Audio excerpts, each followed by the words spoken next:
Imagine leaving a scathing one-star review for the exact customer service reps who secretly emptied their own bank accounts to keep you from being evicted. It sounds like a modern internet trope, but it's actually the punchline to a century-old classic. This is GL Fuentes' A Letter to God. Our protagonist is Lencho, a farmer described as an ox of a man. He's a relentless worker whose entire year depends on one single event, a good downpour to water his corn. When the clouds finally break, Lencho is ecstatic. He looks at the raindrops falling on his fields and calls them new coins. The big drops are 10-cent pieces, and the small ones are 5s. To him, the weather is literally wealth falling from the sky. But within minutes, that wealth turns into a wreck. A strong wind kicks up, and a massive hailstorm begins shredding the stalks, covering the entire valley in a layer of white ice. The description of the weather shifts here. Those liquid new coins are replaced by frozen pearls. The symbol of life and money has become a cold, hard weight that destroys everything it touches. After an hour of hail, the corn is wiped out. There isn't a leaf left on the trees. With his livelihood gone and no human help in sight, Lencho turns to the only authority he trusts. He decides to write a letter. Lencho doesn't ask his neighbors for a loan or the government for aid. Possessing 100% unwavering faith, he decides to bypass the middleman and writes a letter addressed directly to God. This is a vintage 100 peso note. It represents the exact amount Lencho demands in his letter, 100 pesos, so he can sow his field again and feed his family until the next harvest. He walks into town, places a stamp on the envelope, drops it into the mailbox, expecting a reply from the heavens. When the postman finds it, he shows it to his boss.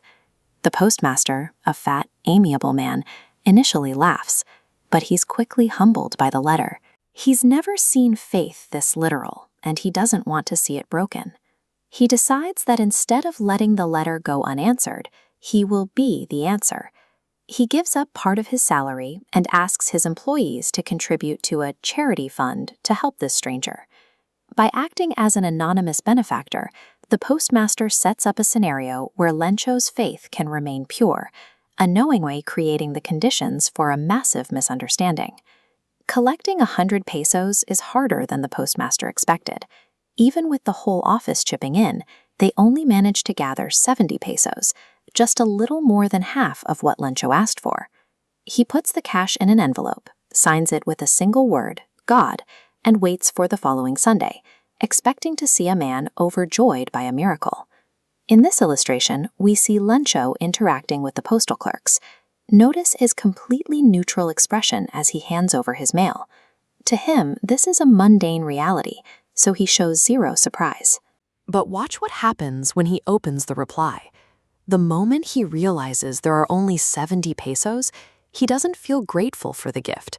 He feels cheated. He's certain that God couldn't have made a mistake, which means someone else must be responsible for the missing 30 pesos. He marches to the public writing table, his brow wrinkled with concentration, and drafts a fiery follow-up letter right in front of the people who just gave him their own money.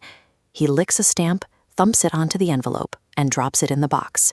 It reads, God, of the money that I asked for, only 70 pesos reached me.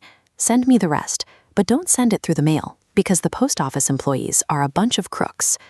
Lencho's absolute certainty in the divine completely blinded him to the human kindness standing right in front of him. Because he believed so strongly in a miracle, he saw his actual saviors as thieves. To understand this story for your exams, we have to look at the situational irony. This is the literary device where the outcome is the exact opposite of what the characters and the audience expect. The postmaster expected a good deed to result in gratitude and validation. Instead, his charity resulted in him being insulted and accused of theft. This irony is driven by two specific conflicts that Fuentes uses to structure the plot. The first is man versus nature, Lencho's struggle against the hailstorm, where he's physically overwhelmed. The second is man versus man, the psychological conflict between Lencho and the postal workers, based entirely on misplaced suspicion. By layering these conflicts, GL Fuentes shows that blind faith can be just as destructive as a storm when it causes someone to ignore the reality of human behavior. Let's wrap this up with the cheat sheet, the 3 questions you are almost guaranteed to see on your board exams. Question 1. Why did the postmaster send the money? Answer: not because he owed Lencho, but specifically to preserve Lencho's faith and ensure his belief in God remained unshaken. Question 2. What is the irony in the ending? Answer: Lencho calls the post office workers a bunch of crooks, even though those exact people were the ones who sacrificed their own salaries to help him. Question 3. Character sketch. Contrast Lencho's unyielding, naive faith with the postmaster's practical, grounded empathy.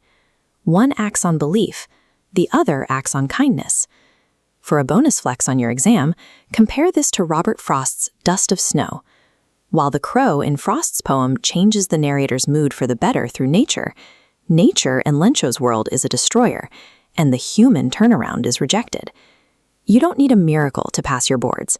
You just need to understand these mechanics. Study the irony, keep your facts straight, and we'll see you in the next lesson.